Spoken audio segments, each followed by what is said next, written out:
لله ونستعينه ونستغفره ونعوذ بالله من شرور انفسنا ومن سيئات اعمالنا من يهد الله فلا مضل له ومن يضلل فلا هادي له أشهد أن لا إله إلا الله وحده لا شريك له وأشهد أن محمدا عبده ورسوله الذي لا نبي بعده قال الله تعالى في كتابه الكريم أعوذ بالله من الشيطان الرجيم بسم الله الرحمن الرحيم والذين جاهدوا فينا لنهدينهم سبلنا وإن الله لمع المحسنين وقال تعالى ومن أحسن قولا ممن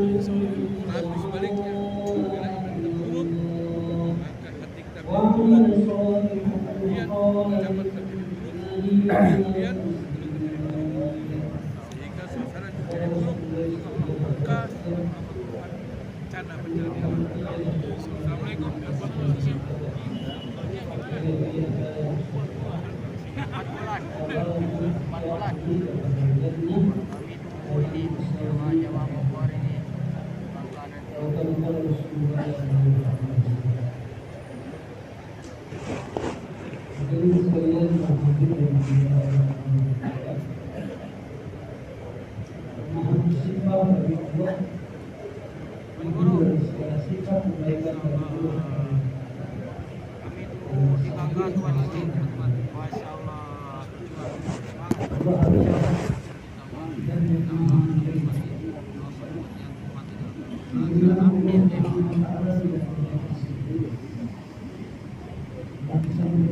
suara hadirin sekalian yang setiap makhluk setiap hamba walaupun makhluk berkumpul semuanya berbicara berbeda satu persatu apa yang terjadi.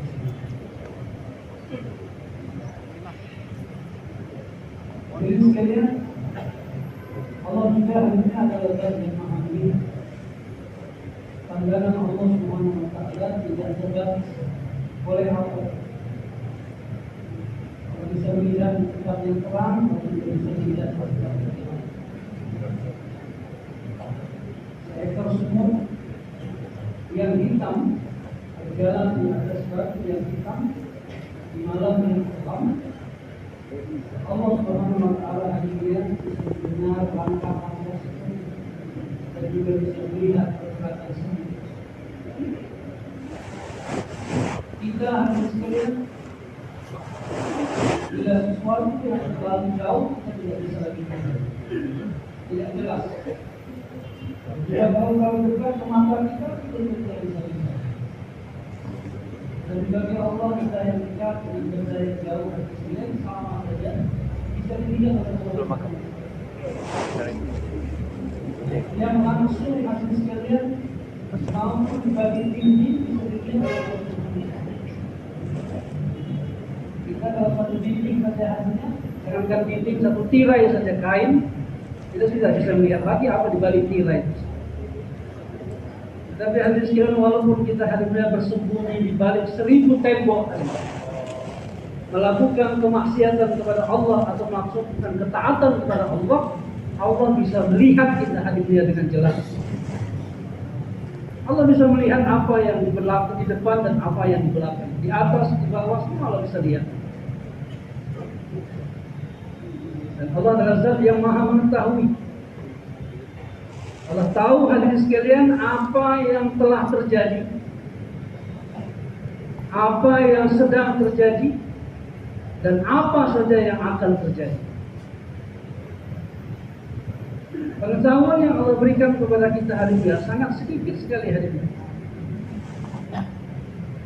Kita hanya tahu hadir mulia sebahagian kecil dari apa-apa yang telah berlalu. Itu pun karena ada yang menceritakan kepada kita. Bahkan hadirin sekalian, kita tidak mengetahui apa yang sedang terjadi. Kita tidak tahu hadirnya apa yang terjadi di belakang sana. Kita tidak tahu apa yang terjadi di luar sana. Padahal masih satu tempat hadirnya yang berdekatan. Kita tidak tahu apa yang terjadi di rumah kita. Apa yang terjadi kepada istri kita, kepada anak kita saat ini, kita tidak tahu. Apalagi hadir mulia kejadian yang akan datang, kita tentu lebih tidak tahu lagi. Tapi Allah mengetahui semuanya. Apa saja yang telah terjadi sejak dunia belum diciptakan, makhluk belum diciptakan, Allah tahu. Setelah makhluk diciptakan pun Allah tahu apa yang terjadi. Dan nanti setelah makhluk ini ditiadakan harinya, apa yang terjadi itu pun dalam pengetahuan Allah Subhanahu wa taala. Maka hadirin sekalian, kalau hadir mulia dalam hati kita hadir mulia ada keyakinan kepada Allah, kita yakin Allah mendengar setiap perkataan yang kita ucapkan, Allah melihat apa saja yang kita lakukan, kita yakin Allah mengetahui apa yang kita lakukan. Bukan hanya sekedar apa yang kita lakukan hadirnya dengan anggota tubuh kita. Bahkan Allah mengetahui hadir mulia apa yang terdetak dalam hati kita. Allah menciptakan dua malaikat hadir mulia yang selalu bersama dengan kita untuk mencatat amal kita. Kiraman katibin. Tetapi pengetahuan malaikat ini hadir mulia menuliskan apa yang kita lakukan hadirnya dalam kitab amal kita, itu hanya apa yang mereka lihat dan apa yang mereka dengar. Apa yang kita lihat, apa yang malaikat melihat kita hari melakukan sesuatu, maka malaikat akan mencatatnya. Langkah-langkah kita hadirnya yang dilihat oleh malaikat akan tercatat. Kemana langkah itu berjalan.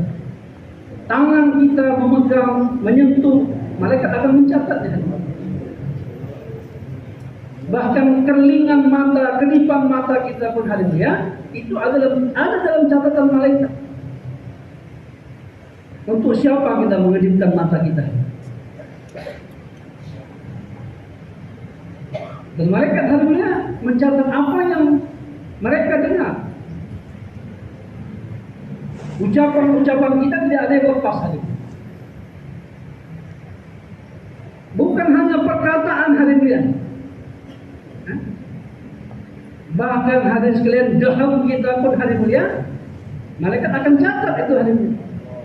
Karena ada orang berbicara hadir mulia berjanji dengan daham saja hadirnya, dengan sinyal suara saja. Dan itu diketahui oleh malaikat. Apa yang mereka lihat, apa yang mereka dengar, mereka akan catat dalam kitab amal. Tetapi malaikat tidak tahu hadir mulia apa yang dalam hati kita. Maka di akhirat nanti hadirnya yang menghisap apa yang ada dalam hati kita langsung Allah Subhanahu wa taala. Dan Allah tahu hadirnya apa yang dalam hati kita. Bahkan hadirnya Allah tahu hadirnya apa yang ada dalam mimpi-mimpi kita. Allah.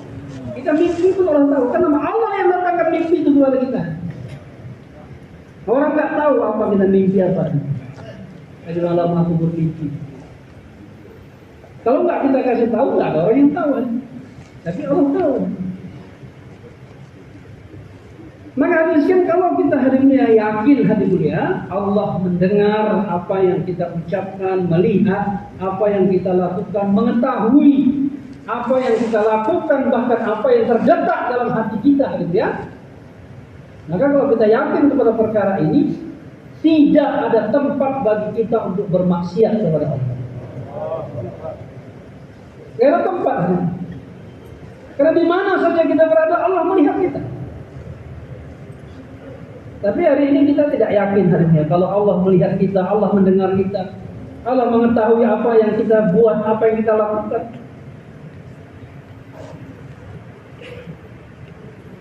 Maka akhirnya hari ini kita bebas bermaksiat. Ketika ada orang ramai, kita berpura-pura soleh. Tapi begitu tidak ada orang hari ini, baru kita bermaksiat. Na'udzubillah min dzalik. Itu sama dengan kita mengatakan Allah tidak melihat, Allah tidak mendengar, Allah tidak tahu.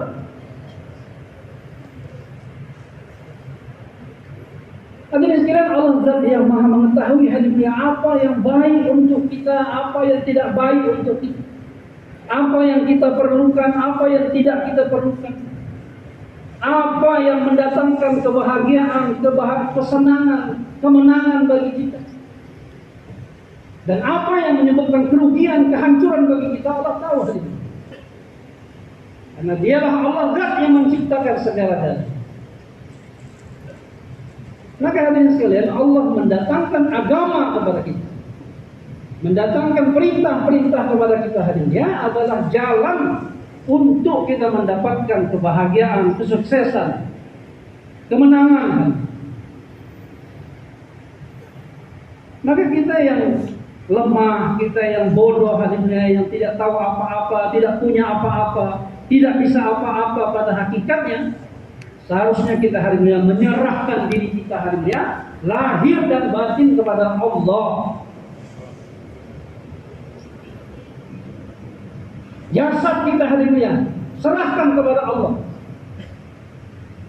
Apa saja yang kita lakukan, ikuti apa yang Allah perintah. Hati kita hari ini, rohani kita serahkan kepada Allah. Haji Abdul Wahab hari ini dalam bayan beliau mengatakan hari ini kita bersyukur kepada Allah karena kepala kita ini, kening kita tidak pernah sujud kepada selain Allah. Tetapi sayangnya kata beliau, hati kita masih sering sujud kepada ghairullah, kepada selain Allah Subhanahu wa taala.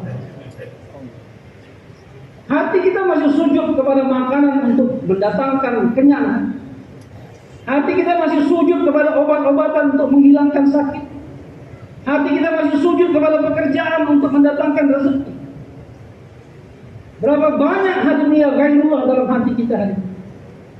Memang kepala kita hari ini tidak sujud kepada selain Allah, tapi hati kita masih sujud kepada selain Allah. Inilah kesyirikan. Dan syirik itu hari ini adalah najis.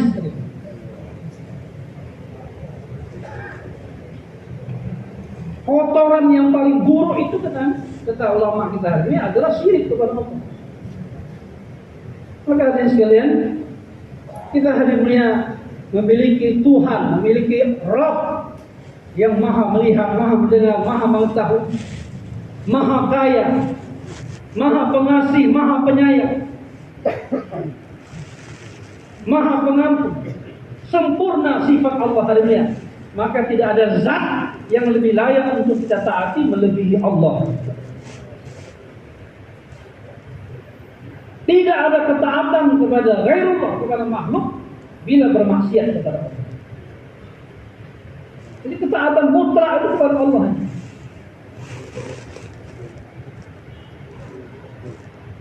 Kalau kita taat kepada Allah kepada perintah-perintah Allah Subhanahu wa taala, maka Allah akan mendatangkan kemenangan kepada kita.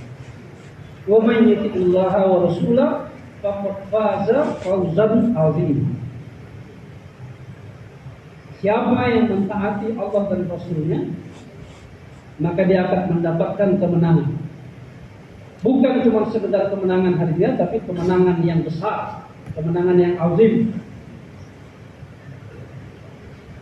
Berapa harinya besarnya kemenangan yang Allah berikan kalau kita taat kepada Allah. Kita tidak bisa bayangkan. Karena besar, agung, hebat yang Allah katakan hari ini tidak sama dengan besar, hebat, agung yang kita katakan. Hadirin sekalian, kedudukan seseorang itu mempengaruhi nilai perkataan. Semakin tinggi status seseorang, maka semakin berbeda nilai perkataan. Katakanlah hari ini ada satu orang pedagang kaki lima, maaf, bukan merendahkan sesuatu.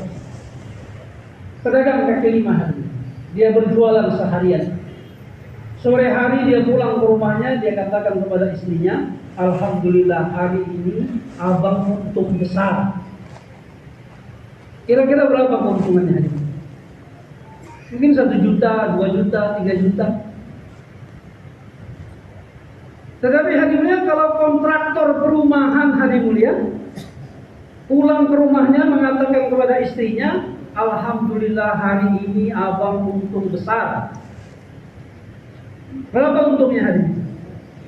Samakah untung yang didapatkan oleh kontraktor tadi hari ini dengan pedagang kaki lima walaupun kalimatnya sama? Nilainya tidak sama. Bagaimana hari ini kalau seandainya presiden yang mengatakan tahun ini negara kita untung besar, itu berapa itu hari ini?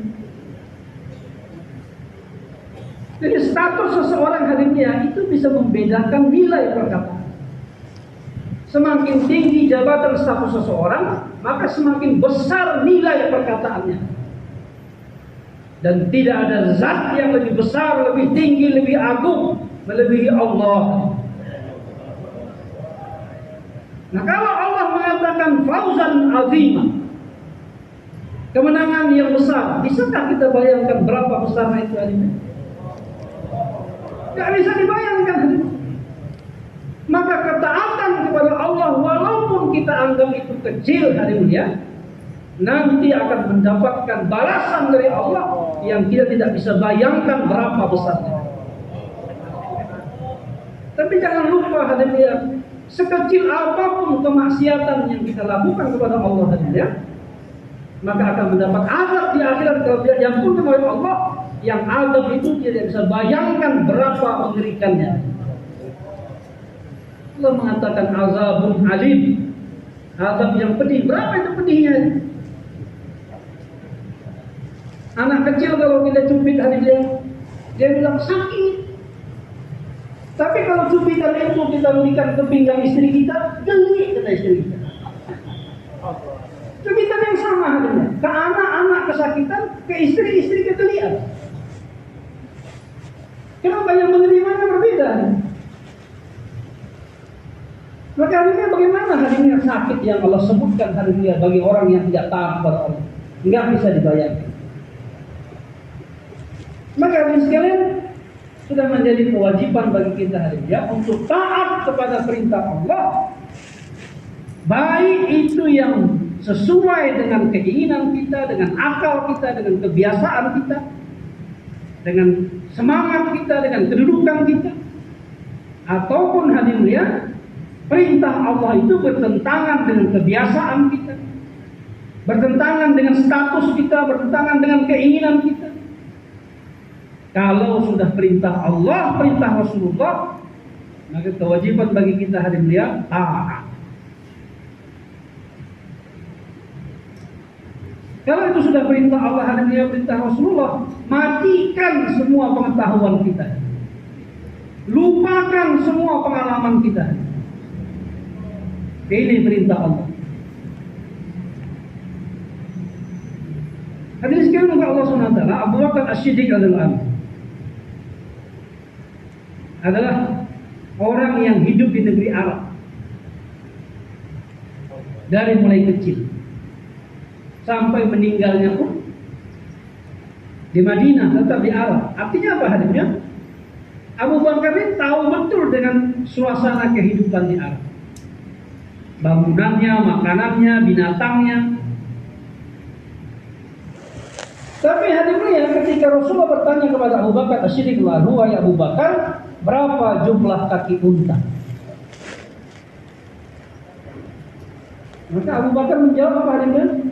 Allahu wa rasuluhu a'lam. Allah dan Rasulnya yang lebih tahu. Kalau kita ditanya hari ini, kalau kita orang Indonesia ditanya berapa jumlah kaki unta, kita menjawab seperti itu wajar. Hanya mungkin di antara kita seumur hidup belum pernah lihat unta asli. Mungkin cuma pernah lihat gambar unta. Jadi Abu Bakar As-Siddiq dari mulai kecil bermain dengan unta, memelihara unta, mengendarai unta, menyembelih unta, memakan unta. Tapi ketika Nabi bertanya kepada beliau, berapa jumlah kaki unta? Allah dan Rasulnya yang tahu. Nabi ulang-ulang tanya hari ini beberapa kali. Para Abu Bakar minta izin, ya Rasulullah, izinkan aku menghitung kaki unta. Hitung 1, 2, 3, 4. Kembali kepada Rasulullah, ya Rasulullah, insya Allah kaki unta ada 4. Beliau tidak memastikan hari ini kaki unta 4. Walaupun sudah melihatnya, sudah memegang. Begitulah seharusnya orang beriman kepada perkataan Allah dan Rasulnya hari ini. Kita tidak tahu lagi apa-apa hari ini kalau sudah ditanya oleh Rasul. Kita tidak punya apa-apa lagi kalau sudah diperintahkan oleh Allah dan Rasul. Ketaatan yang mutlak hari ini kepada Allah dan Rasul. Sedangkan kepada amir hadirnya itu masih ada persyaratan. Selagi tidak bertentangan dengan syariat, kita taat. Tetapi kalau bermaksiat kepada syariat, kepada perintah Allah, kita nggak wajib taat kepada pimpinan kita. Jadi ketaatan itu harimnya, yang mutlak itu harimnya kepada Allah dan Rasul. Ini sedikit harimnya masalah ketaatan ini harimnya mungkin perlu kita pikirkan harimnya. Saya mendengar satu orang maulana mengatakan masalah ketaatan. Beliau mengatakan hadirnya, ketaatan di dalam dunia ilmu dengan ketaatan dalam dunia dakwah itu berbeda. Ketaatan dalam dunia ilmu dan ketaatan dalam dunia dakwah itu berbeda. Dalam dunia ilmu hadirnya, satu orang murid dia boleh ikhtilaf, bertentangan, menentang, bahkan berpisah dengan gurunya kalau dia memiliki dalil juga.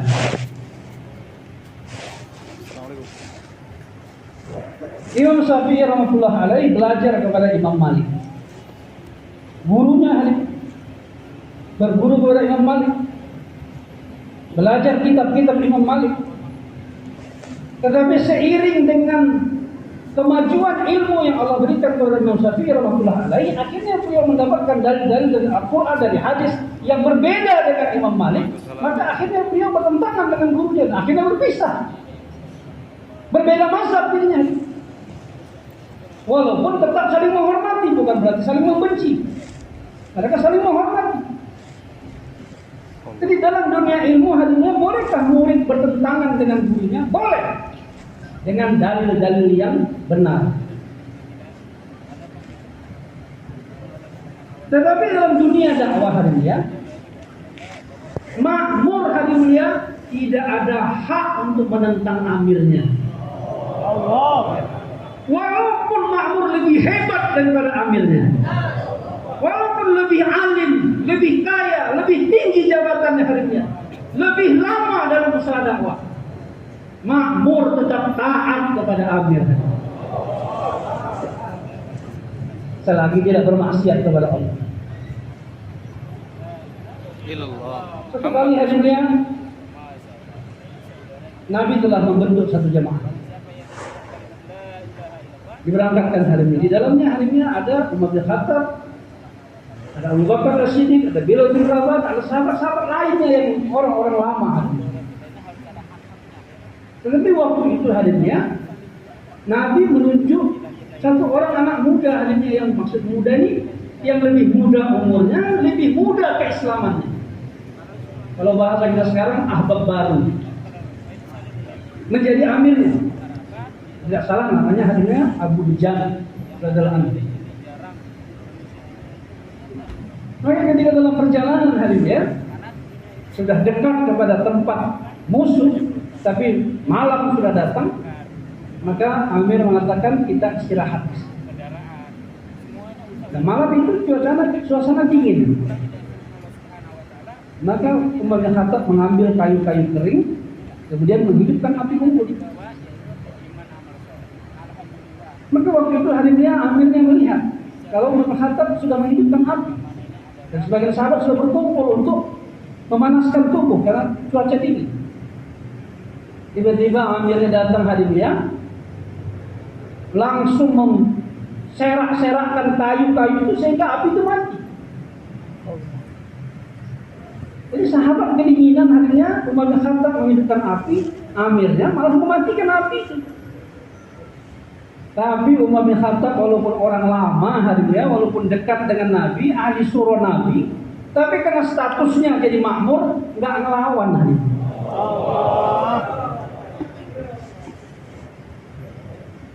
Siapa Umar bin Khattab harinya? Nabi mengatakan kalau ada Nabi setelah aku, Umar akan menjadi Nabi. Kurang tinggi apa derajat itu?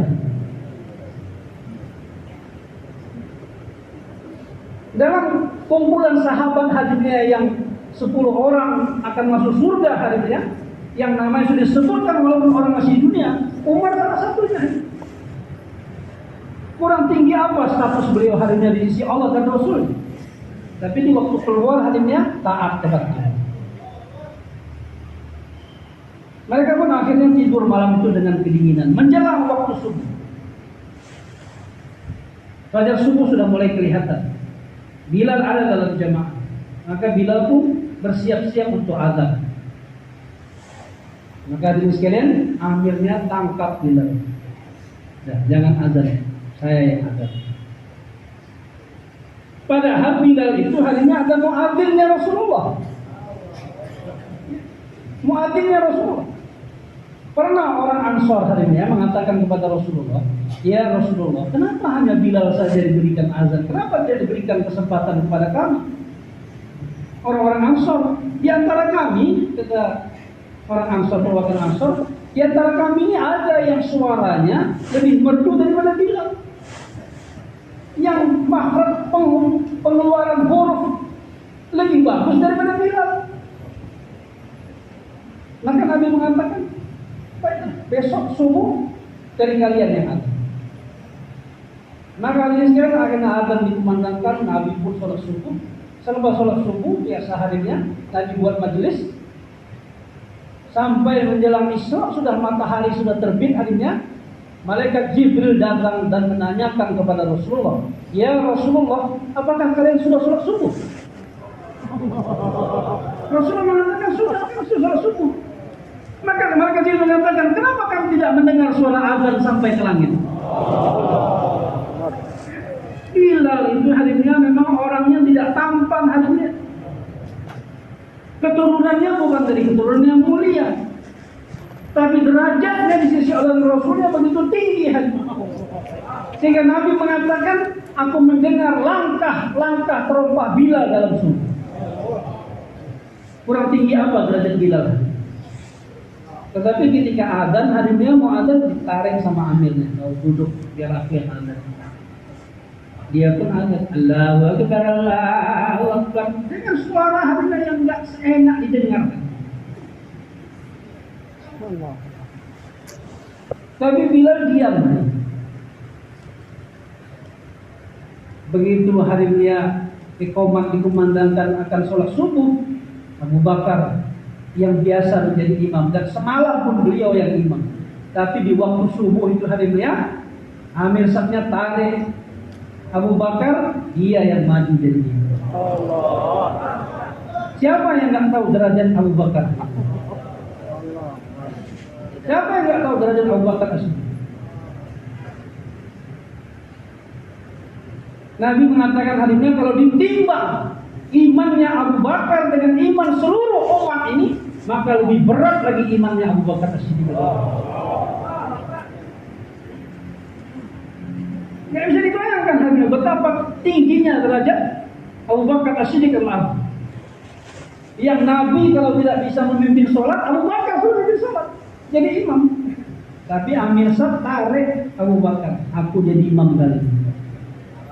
Tapi Abu Bakar diam, taat kepada Amir. Selesai takazah harinya, kembali ke markas Karbuzari. Baru mereka melaporkan kepada Rasulullah, ada yang aneh-aneh enggak di masa kalian keluar? Ada Karbuzari apa di masa kalian keluar? Maka mereka akhirnya menyampaikan kepada Rasulullah, ya Rasulullah, ini Amir kami ini ada aneh-anehnya. Kalau Karbuzari silahkan Pak, boleh kan menyampaikan apa yang terjadi di masa kita keluar? Apa rupanya? Saya mau hidupkan api, dimatikan. Abu Bakar mau jadi imam, ditarik, ditinggal, digantikan sama dia. Bilal mau azan nggak dikasih. Semua dia yang ngerjakan. Sahabat hadinya bukan nggak dongkol hadinya. Siapa yang nggak hadir melihat perasaannya nggak yang bisa terima begitu saja? Tapi hadinya walaupun ngedumel-gedumelnya hati sahabat hadinya, ketaatan masih di atas kedumelnya. Maka hadinya baru mereka ceritakan kepada Nabi. Nabi pun hadinya sebagai Amir Sab, sebagai pemimpin umat, tidak mudah begitu saja menerima laporan tanpa tabayun. Maka Nabi panggil Amir Sab. Betul ini yang mereka ceritakan, betul ya Rasulullah. Apa alasannya? Kenapa kau buat seperti itu? Ya Rasulullah, kami kan sudah dekat dengan tempat musuh. Suasana malam hari. Kalau api dihidupkan, pasti akan menarik perhatian musuh. Bagaimana kalau seandainya kami sedang keletihan, tertidur, tiba-tiba musuh datang? Makanya aku berhentikan Umar bin Khattab dari menghidupkan api agar kami tidak kelihatan. Nabi bilang betul. Terus kenapa Bilal tidak kamu kasih azan?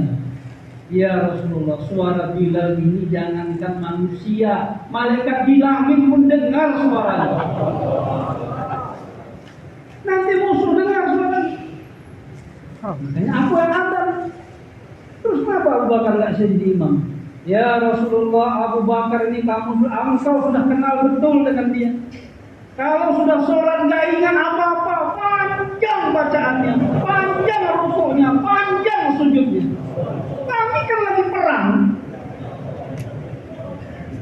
Maka aku jadi imam, baca surah yang pendek-pendek, rukuk yang singkat, sujud yang singkat. Nanti mengatakan betul.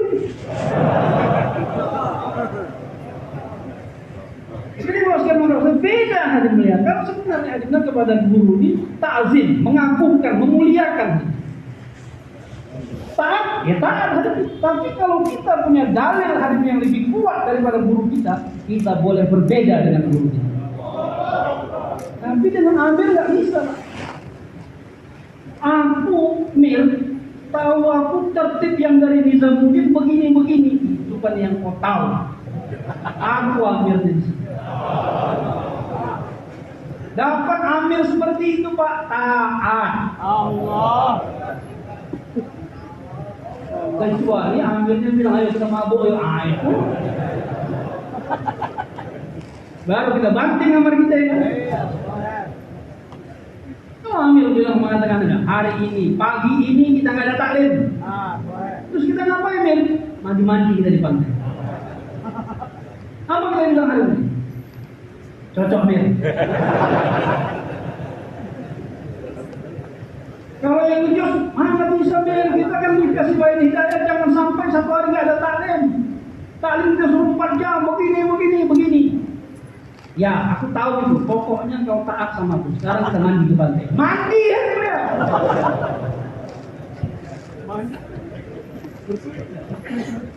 Ada yang kalau satu ketika hari kuliah musyawarah di Pantas Lain. Semua ahli musyawarah hari ini ada satu permasalahan. Semua ahli musyawarah sepakat hari ini. Usulan semua sepakat satu perkara ini masalahnya, ini usulan kita. Tapi waktu itu hari ini Haji Abdul Wahab sebagai amir nggak sepakat. Dia mau yang lain. Maka akhirnya mereka taat. Tetapi ketika ada musyawarah jumpa dengan Hadraji Monaim Al-Hasan, mereka menyampaikan kepada Hadraji, wahai Hadrat, ada permasalahan yang terjadi di markas ini, begini. Kami semua ahli surah, ahli markas, muktifin, inginnya A. Tapi Haji Sab sendirian aja dia maunya B. Terus kalian buat apa? Ya kami taat, bagus. Kalian harus taat. Tetapi akhirnya Hadraji sebagai amir dunia harinya, beliau panggil Haji Abdul Wahab. Dan beliau mengatakan kepada Haji Abdul Wahab, saya dulu pernah mendengar satu kisah yang terjadi di zaman dulu. Ada satu kerajaan yang dilanda kemarau panjang, semuanya kering. Maka akhirnya mereka bermusyawarah apa yang harus dibuat. Maka mereka melakukan salat istisqa. Dengan izin Allah hujan deras turun. Karena begitu gembiranya rakyat, menteri, pejabat semuanya mandi. Cuma raja yang nggak mau mandi. Maka akhirnya permaisurinya mengatakan, Tuan Raja, sekarang semua rakyat, semua pejabat-pejabat, semua menteri-menteri, semuanya gembira mandi hujan. Kenapa kau sendiri yang nggak mandi hujan? Akhirnya raja mengatakan, kalau begitu aku mandi hujan. Akhirnya raja pun ikut mandi hujan. Itu cerita Hadraji kepada Haji Abdul Wahab. Haji Abdul Wahab langsung paham. Beliau mengatakan kepada Hadraji, aku tahu maksudnya. Sekarang aku setuju dengan yang mereka mau itu. Jadi sebagai amir juga Allah sekalian, jangan kita mantang-mantang ditaati semuanya harus mau kita hadirnya. Kalau jemaah kita hadirnya secara umum maunya A, kita maunya B, sekali kita mengalah. Jadi kita sebagai makmur hadirnya taat kepada amir, makmur hadirnya sebagai makmur taat kepada amir, tapi amir hadirnya lihat keadaan makmur kita. Jadi Rasulullah Allah Taala kembali hadirnya kepada ketaatan hadirnya. Kita taat kepada perintah Allah ini jangan pilih-pilih. Jangan yang sesuai dengan kebiasaan kita, sesuai dengan keinginan kita, sesuai dengan kebutuhan kita taat. Tapi kalau yang kita nggak suka, Anda taat. Hadirnya melaksanakan yang kita taat, hadirnya akan mendatangkan kebaikan. Melanggar yang kita tidak suka, kalau itu perintah Allah, pasti akan mendatangkan keburukan. Ada perintah yang sering kita hadirnya lakukan, yang sesuai dengan kebutuhan kita, kebiasaan kita. Kalau perintah dalam Al-Quran, qulu washrab, makan dan minumlah. Ini semua terima. Perintah makan, minum. Memang kebutuhan kita, sesuai dengan keperluan kita. Masuk ke akal kita, suruh makan, suruh minum. Tapi setelah itu ada perintah Allah yang melanjutkan hadisnya, wala tusrif. Dan jangan berlebih-lebih. Makan minumnya kita taati, berlebih-lebihannya kita tidak taati. Apa yang terjadi? Akhirnya hadirnya tubuh kita hadirnya tidak tahan menerima begitu banyaknya asupan makanan ke tubuh kita, akhirnya mendatangkan penyakit. Ummul Mukminin Aisyah radhiyallahu anha mengatakan perut adalah sumber segala macam penyakit. Maksudnya apa? Kekenyangan. Makanya sekarang ini harinya sakit apapun kita hasilnya, kalau datang ke dokter, dokter bilang, wah kurang makan. Jadi kalau perintah itu sesuai dengan akal kita terima. Tidak sesuai dengan akal dan keinginan kita harus tetap terima. Taat kepada Allah, apakah itu sesuai dengan kebiasaan atau tidak sesuai dengan kebiasaan? Nabi mulia Nabi Musa alaihissalam ketika dikejar oleh Fir'aun dan bala tentaranya sudah berada di tepi laut, kiri kanan bukit tinggi, tidak ada celah untuk lari ke kiri ke kanan. Ke depan lautan terbentang, di belakang Fir'aun dengan bala tentara. Maka kaumnya mengatakan innal mudrikun, habis kita binasa. Tapi Nabi Musa mengatakan, kamu jangan takut. Inna ma'aya rabbi sayahdi. Sesungguhnya aku bersama Rabbku, dan Rabbku akan memberikan petunjuk kepada, akan memberikan perintah kepada. Apa yang datang perintah Allah hari ini? Nabi Musa hari ini punya pengalaman dengan tongkatnya, yang pernah dilemparkan menjadi ular besar, yang memakan ular-ular penyihirnya Namrud, Firaun. Tetapi waktu itu hari ini Allah perintahkan kepada Nabi Musa bukan melemparkan tongkatnya ke tentara Firaun, akan menjadi ular yang lebih besar. Tapi justru hari ini perintah yang tidak masuk akal, di luar kebiasaan. Allah perintahkan Nabi Musa membawa tongkat ke lautan. Kalau kita sekarang diperintahkan hanya pukul tongkat ke lautan, mungkin kita akan ikuti. Kenapa? Sudah ada contoh kisah Nabi Musa. Oh, mungkin bisa nih seperti Nabi Musa. Tapi Nabi Musa harinya waktu diperintahkan itu belum pernah dengar ada kisah air terbelah dengan pukulan tongkat, belum ada. Nggak terbayang oleh beliau. Dalam hati beliau bertanya juga, kenapa Allah suruh pukul tongkat ke laut? Kenapa nggak pukul kepala Firaun? Tapi ini perintah Allah. Kalau sudah datang perintah Allah, matikan akal kita. Karena perintah yang sudah jelas. Maka Nabi Musa benar dia membuka tongkatnya. Maka Allah mengatakan hadiah, ketaatan Nabi Musa kepada perintah yang tidak masuk akal, maka mendatangkan bantuan Allah yang juga tidak masuk akal, yang bertentangan dengan akal dan kebiasaan. Kekuatan apa harinya yang bisa memukulkan tongkat sehingga air lautan terbelah menjadi 12 jalur? Bukan cuma 12 jalur, ada lubang-lubang harinya di antara jalur 1 dan jalur 2, 2 dengan 3 dan seterusnya. Sehingga mereka sambil berjalan bisa saling lihat-lihatan. Sampai begitunya Allah buat harinya. Hanya dengan satu pukulan saja.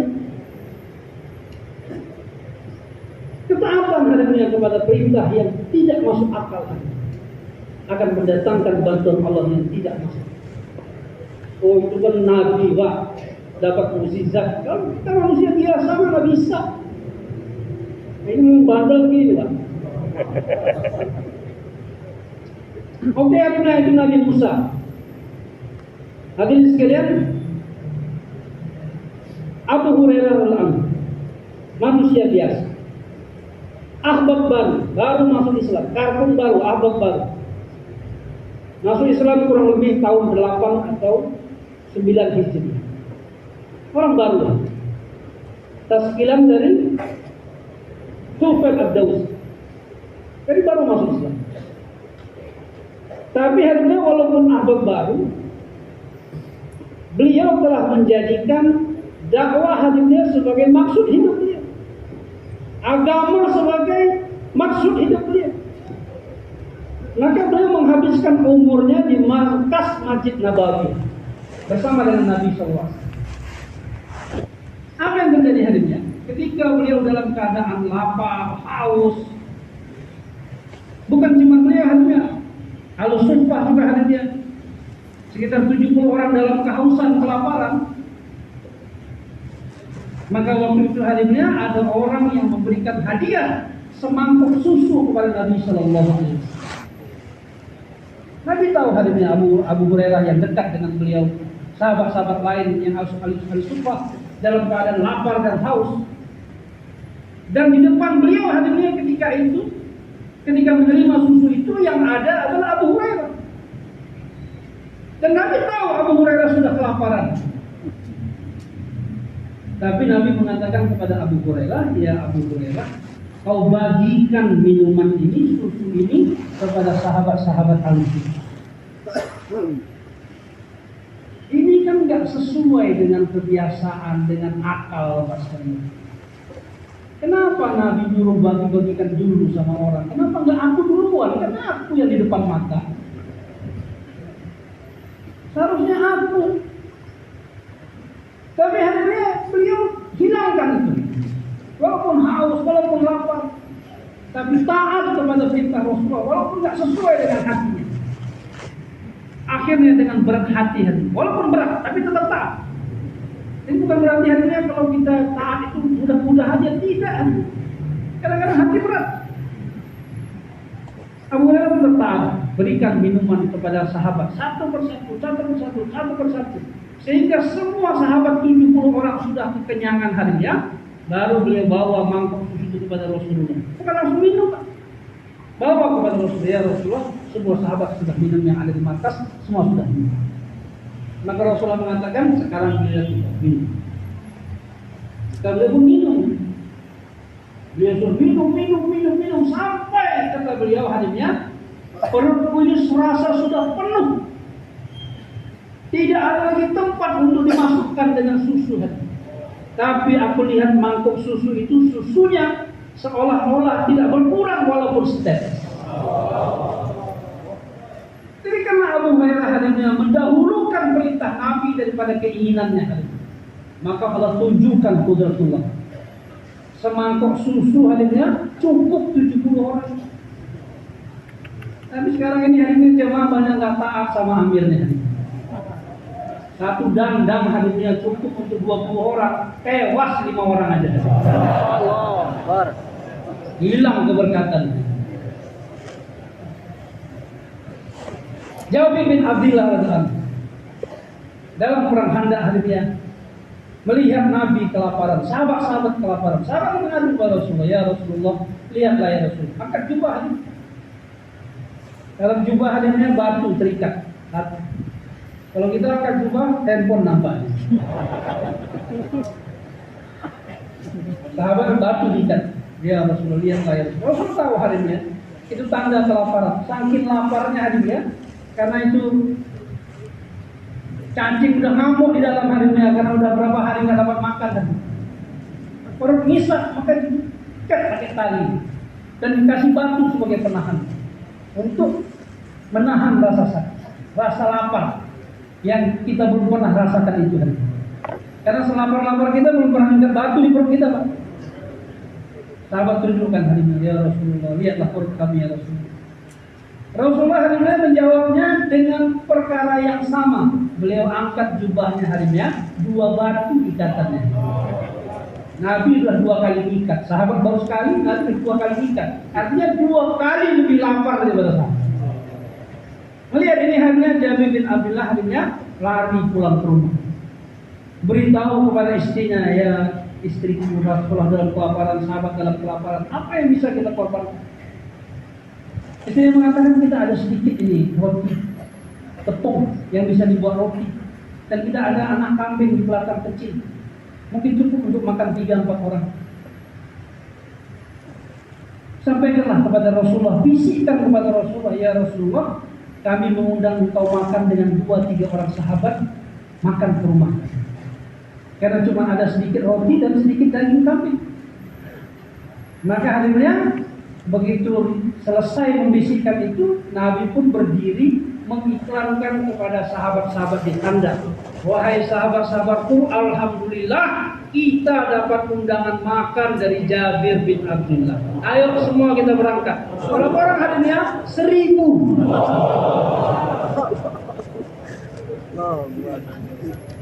Pucat wajah Jabir bin Abdullah hadisnya, pucat hadisnya. Gawat ini. Undangan 4 orang yang mau datang 1000 orang.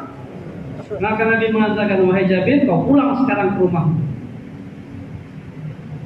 Jangan turunkan panci itu dari tempat masak. Jangan buka tutupnya sampai aku datang. Roti juga begitu, jangan kau buka tutupnya sampai aku datang.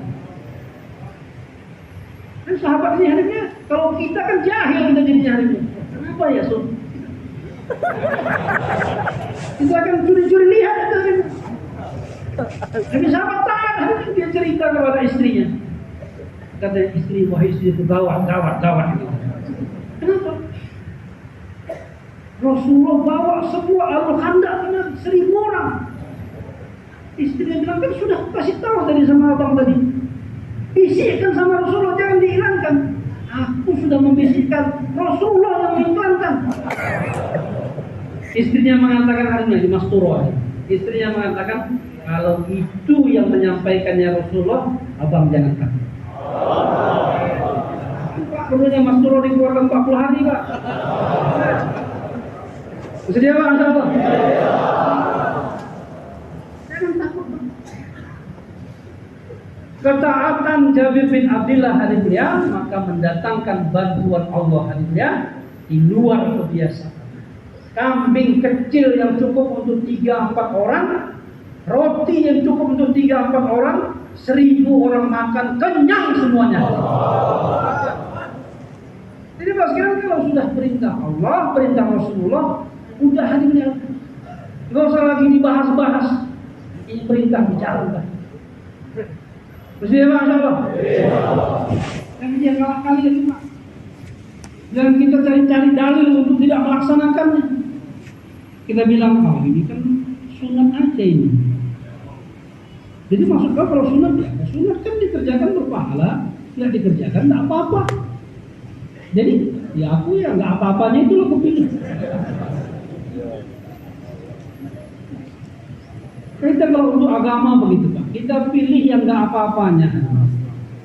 Tapi kalau untuk dunia, kita nggak mau yang nggak apa-apanya, yang apanya kita mau. Coba hadimnya kalau ada uang hadimnya 10 juta di depan kita, ada meja, ada uang 10 juta. Kita lewat dipanggil sama orang duduk di meja itu, Pak, ini ada uang 10 juta. Kalau Bapak ambil, jadi milik Bapak. Kalau Bapak nggak ambil, nggak apa-apa. Pilih yang apa? Kita akan bilang, oh enggak, aku pilih yang nggak apa-apa. Pergi aja gitu. Nggak ada orang bodoh macam itu Pak, nggak ada Pak, nggak ada. Kalau dunia kita pilih yang dapat hasilnya hadimnya. Tapi kalau agama kita pilih yang nggak apa-apanya. Kalau sahabat tidak, hadimnya kalau udah perintah nggak peduli mau sunat, mau wajib, mau apa, ini perintah tunaikan. Larangan mau wajib, mau makruh tinggalkan. Sahabat begitu beragama. Maka sekarang kalau saudara apa saja hadimnya perintah Allah hadimnya itu ujian bagi kita untuk adakah kita taat atau tidak. Dan kadang-kadang perintah Allah hadimnya datang kepada kita hadimnya yang bertentangan dengan saksiat, dengan kedudukan kita. Sebagaimana hadimnya Allah menguji iblis suruh sujud kepada Nabi Adam. Iblis ini hadimnya punya kedudukan tinggi sebagai gurunya para malaikat. Jadi malaikat-malaikat itu yang ngajarinya iblis dulunya hadimnya. Orang lama kali pun. Kalau nggak lama kali kan bisa jadi guru malaikat. Tiba-tiba hari mulia ada kartun baru, ada abang baru datang, Nabi Adam. Kan orang barunya. Iblis disuruh sujud kepada Nabi Adam. Dia terkesan dengan kedudukannya hari mulia sebagai orang lama, sebagai guru. Maka dia melawan. Ana khairun min. Aku lebih baik daripada dia. Nggak mau sujud. Akhirnya iblis tercampak dari surga, terlaknat sampai hari kiamat, masuk neraka selama-lamanya. Karena tertipu dengan saksiatnya, dengan kedudukannya hari ini. Tapi sahabat hari ini diuji oleh Allah Subhanahu Wa Taala hari ini. Kedudukan mereka diuji, tapi mereka taat. Satu malam hadimnya dalam majelis Nabi, beliau mengiklankan. Nabi mengatakan, insya Allah besok aku akan serahkan pedang ini kepada orang yang layak menerima amanah. Artinya apa hadimnya? Pedang ini atau bendera hadimnya Nabi akan berikan kepada seseorang, maksudnya akan menjadi amir rombongan. Dia akan menjadi amir. Waktu itu harusnya sahabat-sahabat ada semua yang lama-lama. Nabi masih hidup, berarti sahabat-sahabat yang lama masih ada semua. Maka semua sahabat hadimnya, Abu Bakar, Umar, Utsman, Ali, Abdurrahman bin Auf, Abu Darda, semuanya berharap dalam hati mereka hadimnya, mudah-mudahan akulah yang menerima pedang biar jadi amir. Jadi sahabat tuh kepingin jadi amir, kepingin Pak. Tapi tidak sama keinginan sahabat menjadi amir dengan keinginan kita menjadi amir. Kenapa mereka ingin jadi amir? Karena mereka tahu hadimnya, yang paling besar kesempatannya untuk mati syahid duluan adalah amir. Dulu kalau perang Pak, Islam sama kafir, tentara-tentara hadirnya di sebelah sini yang kafir, beriman sini kafir di sana, itu sebelum hadirnya tentara umum main perang habis-habisan, duluan itu hadirnya amir-amir suruh-suruh duluan.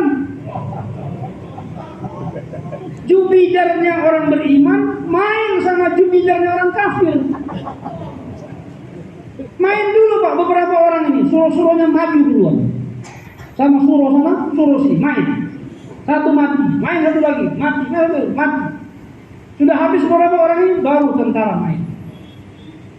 Jadi sahabat itu pingin jadi amir agar duluan mati syahid. Kalau kita pingin jadi amir biar dapat kamar khusus, beda hari ini. Enggak dijadikan AMP marah. Kan aku yang lebih layak. Tapi waktu itu hadimnya Nabi hadimnya pagi itu menyerahkan pedang itu hadimnya kepada sahabat Abu Dujana. Dan sahabat semuanya hadimnya berlapang dada. Gak ada yang protes. Kok mesti dia? Kenapa dia? Gak ada hadimnya. Khalid bin Walid radhiyallahu, sahabat yang begitu terkenal. Sejak zaman Nabi kalau keluar selalu jadi amir. Gak pernah jadi makmur, jadi amir terus. Dari zaman Nabi sampai zaman Abu Bakar As-Siddiq.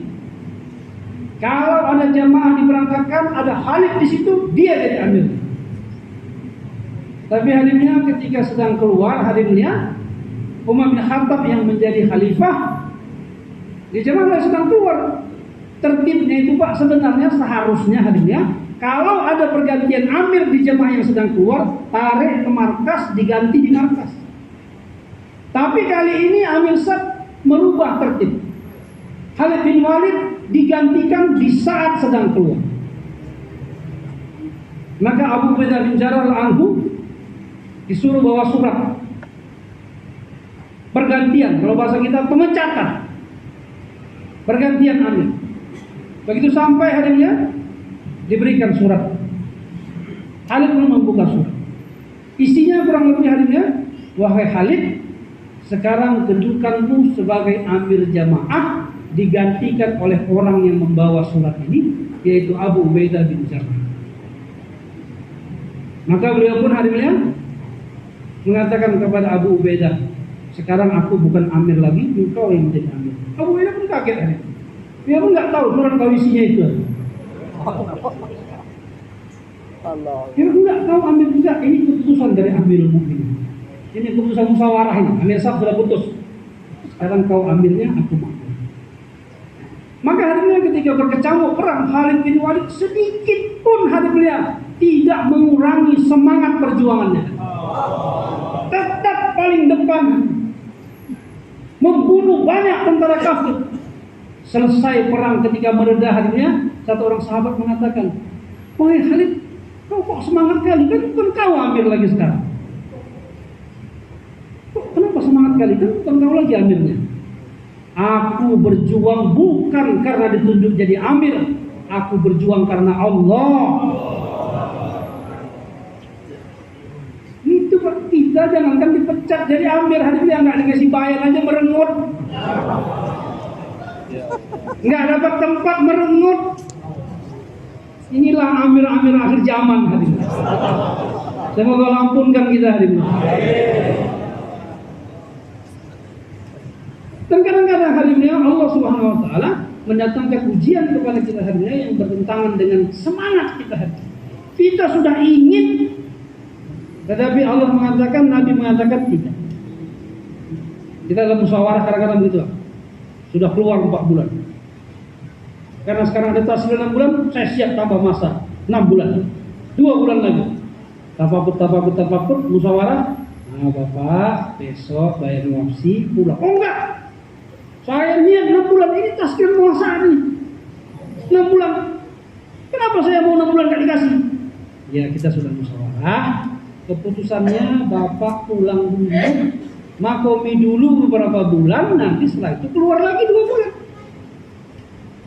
Nah hadirin, walaupun kita sudah semangat hadirin ingin keluar, kalau musyawarah bilang putusnya pulang, kita pulang. Dan itu berat hadirin.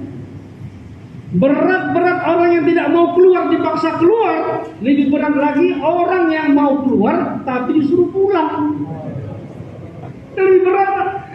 Kita kan kalau nggak mau keluar ditarik disuruh keluar kan berat. Tapi yang lebih berat lagi harinya mau keluar tapi nggak dikasih keluar. Begitulah diambil oleh sahabat harinya dalam perang Hudaybiyah dan perjanjian Hudaybiyah. Waktu itu jumlah sahabat 1.400 orang.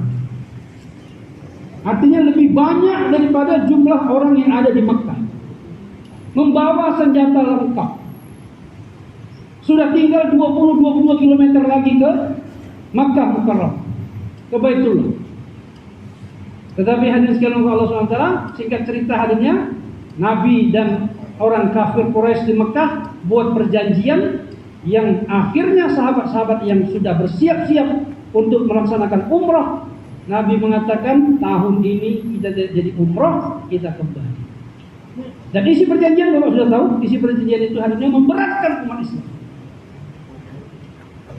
Sahabat nggak terima. Sehingga ketika Nabi hanya mengatakan ini kesepakatan kita dengan orang Mekah, kita suruh kembali. Maka seorang sahabat hadirnya dalam keadaan duduk hadirnya diangkat tangan, ya Rasulullah, kita ini kan berada di jalan yang hak, kita berada di atas agama yang hak. Jumlah kita sekarang mencukupi, senjata kita mencukupi. Kenapa kita mengalah kepada mereka? Kenapa nggak kita serang aja, kita perangi aja mereka? Nabi mengatakan tidak. Sudah keputusan musyawarah, kesepakatan dengan orang Mekah, kita pulang. Maka akhirnya sahabat tadi awalnya duduk. Maka beliau berdiri dengan lututnya separuh berdiri. Ya Rasulullah, kita ini kan benar ya Rasulullah. Kenapa kita mengalah kepada mereka? Kita perangi aja. Rasulullah mengatakan tidak, kita pulang. Gak sabar tuh sahabat, dari mulai duduk setengah berdiri, akhirnya betul berdiri. Dan kalimatnya akhirnya bukan mengajak perang lagi, mengatakan kepada Rasulullah, wahai Rasulullah, engkau ini betul Rasul atau enggak? Sakit emosinya sahabat. Keinginan hatinya untuk umrah, untuk melihat Baitullah, pulang kampung setelah 6 tahun harinya. Kan itu tahun 6 Hijriah kejadian itu. Sudah 6 tahun gak pulang kampung kan. Mereka udah semangat. Tapi Nabi mengatakan, ketika sahabat mengatakan seperti itu, Rasulullah mengatakan, benar, aku ini adalah Rasul. Maka sahabatnya langsung lemas. Nah, akhirnya Nabi mengatakan, kita batalkan umroh. Sekarang semuanya tahallul. Selepas tahallul kita kembali ke Madinah. Sahabat hadirin nggak ada yang taat hadirin. Semua sahabat diam aja, nggak ada yang mau tahallul. Itu kali pertama Nabi melihat sahabatnya menentang beliau. Selama ini artinya sahabat jangankan disuruh hadirin, kalau mereka melihat Nabi melakukan sesuatu tanpa diperintah mereka akan lakukan. Sesuatu yang mereka tidak suka, kalau mereka tahu Nabi suka, mereka jadi suka kepada sesuatu itu. Maka Nabi sedih melihat sahabat-sahabat hari ini yang nggak mau taat. Beliau hadirnya masuk ke kemah. Jumpa siapa hadirnya? Masturo. Kalau tidak salah Ummu Salamah. Beliau ceritakan kesedihan beliau. Maka istrinya mengatakan, ya Rasulullah, apa nggak lebih baik engkau panggil seorang sahabat dan engkau contohkan kepada mereka tahallul. Saya yakin kalau engkau tahallul, mereka akan ikut dengan engkau. Maka Nabi pun menerima usulan itu. Karena Nabi keluar hadirnya dan beliau panggil seorang sahabat, mengambil pisau dan mencukur rambut Nabi. Ketika mereka melihat Nabi mencukur rambut, maka para sahabat hadirnya mereka pun mulai mencukur rambut mereka. Ada yang menyuruh kawannya, ada yang cukur sendiri dengan perasaan menjongkol gerak, berdarah-darah kepala mereka. Tapi hadirnya walaupun hati berat, ketaatan mereka hadirnya mengalahkan beratnya hati mereka. Akhirnya mereka tahallul. Ketika sahabat hadirnya siap untuk perang, bersedia untuk perang dan layak untuk menang, tapi Nabi bilang pulang, jangan berat hati hadirnya. Walaupun berat, tapi mereka taat. Maka pengorbanan ketaatan sahabat itu hadirnya, akhirnya hadir mulia. Tidak sampai 2 tahun berikutnya hadirnya Allah jadikan Fathul Makkah. Tidak berapa lama setelah sahabat pulang ke Madinah, turunlah ayat Inna fatahna laka fatham mubin. Akan datang kemenangan yang nyata, yaitu Fathul Makkah. Tidak sampai 2 tahun. Jadi itu upah ketaatan sahabat tanpa perang hadirnya. Jadi hari ini Allah sudah kadang-kadang kita semangat hari ini. Tapi kalau musyawarah mengatakan tidak, ya tidak. Coba siapa Allah SWT kadang-kadang hari ini ya, musyawarah ini memang aneh kadang-kadang Pak. Tapi nggak usah kita akal-akali hari ini. Nggak usah kita terlalu perawang-perawang, bisa cari-cari kenapa begini. Kalau sudah putus sudah taat aja udah, nggak usah dia akal-akali. Kenapa begini? Coba sekalian kadang-kadang harinya dalam musyawarah harinya.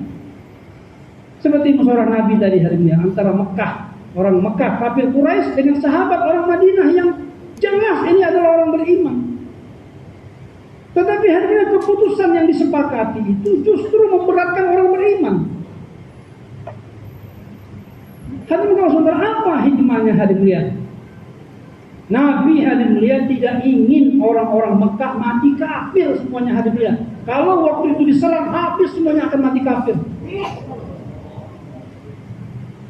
Nabi masih berharap hadirin orang-orang Mekah ini nanti akan masuk Islam. Walaupun mereka tidak taat, mereka menentang Nabi. Dan Nabi tahu betul sesemangat-semangatnya sahabat, kalau sudah putus musyawarah, insya Allah mereka akan taat.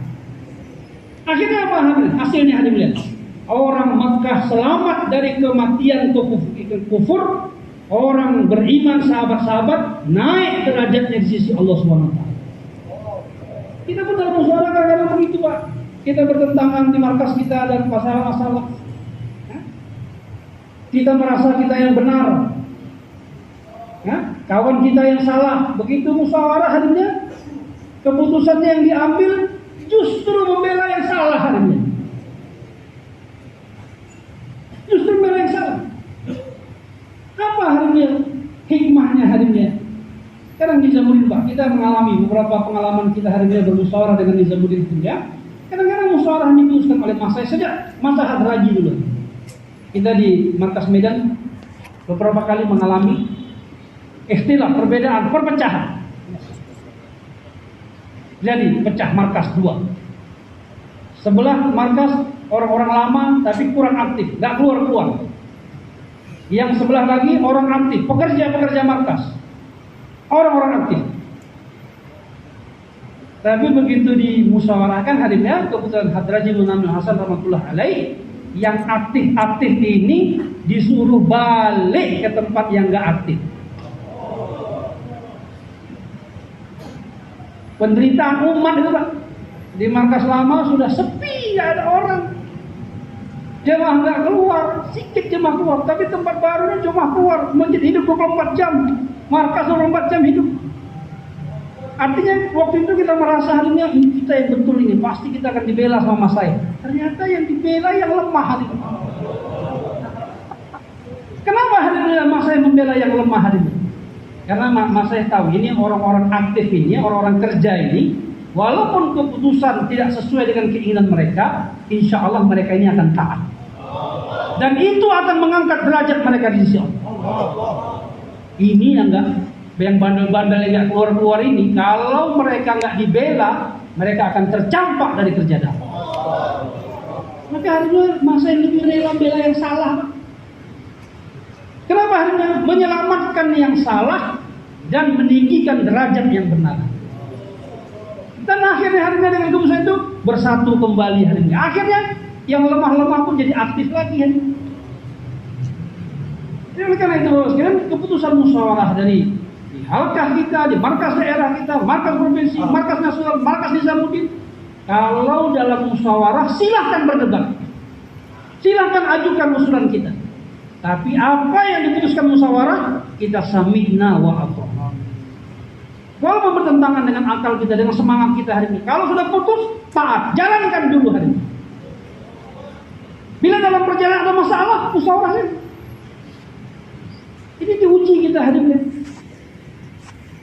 Dan itu akan datang kepada semua kita hari ini. Apa yang dulu datang kepada sahabat-sahabat, kalau kita berada di jalan yang sama dengan jalan para sahabat, kita akan mengalami apa yang mereka alami dahulu. Ini kalau hari ini harinya semangat kita hari ini ditahan, itu tandanya udah betul kita jalan kita nih Pak. Kalau terjadi perpecahan kita hari ini, tandanya betul kerja dakwah ini hari ini. Kenapa? Dulu sahabat pecah juga. Jadi jangan bapak lagu, ini katanya dakwah ini bagus, kenapa pecah? Justru pecah itu menunjukkan dakwah ini betul. Kenapa? Sama dengan sahabat. Cuma yang penting itu hari ini dalam keadaan pecah hari ini, bagaimana sikap sahabat dengan sahabat. Mereka masih saling mendoakan, saling menghormati. Beda pendapat mereka bukan cuma bicara hari ini sampai perang, tapi masih tetap saling mendoakan. Maka bersama Allah SWT, ketaatan kita kepada Allah dan Rasulnya hari ini, itu adalah kewajiban kita hari ini. Kalau itu kita tunaikan, kita akan bahagia, selamat, menang dunia. Bersedia apa insya Allah? Perintah Allah hari ini yang paling besar kepada umat ini hari ini, di samping iman dan ibadah adalah mendakwahkan agama. Kita hari ini kalau beribadah sudah tahu kita harus taat ibadah, laksanakan ini. Tapi kita menganggap hari ini perintah dakwah sederajat atau 2 derajat, 3 derajat di bawah perintah-perintah ibadah. Adalah hari ini umat ini hari ini yang pertama sekali diajarkan Nabi kepada umat ini bukan ibadah tapi dakwah. Ketika Abu Bakar As-Siddiq masuk Islam pertama hari pertama, apa yang diajarkan Nabi kepada beliau? Salat. Tidak. Hari pertama masuk Islam baru bersyahadat, Nabi langsung perintahkan Abu Bakar untuk dakwah. Dan hari itu juga dapat taskilan. Setiap hari dapat taskilan baru. Semua sahabat-sahabat kita masuk Islam suruh dakwahkan iman. Ini perintah hadisnya dari Allah kepada kita. Bukan berarti kita meninggalkan ibadah. Tapi jangan kita merasa hadisnya dakwahnya lebih rendah daripada ibadah. Justru hadisnya karena perintah dakwah ini hadisnya banyak ibadah-ibadah yang kita boleh kurangi, bahkan tinggalkan kalau yang sunat. Karena untuk dakwah. Untuk orang yang safar hari ini untuk dakwah, yang 4 rakaat boleh kurang jadi 2 hari ini, qasar namanya. Yang 2 waktu digabungkan jadi 1, jamak namanya. Itu sebenarnya peruntukannya untuk siapa hari ini? Untuk umat yang bersafar untuk agama. Kalau mudah kan. Tapi kita malah menyepelekan dakwah.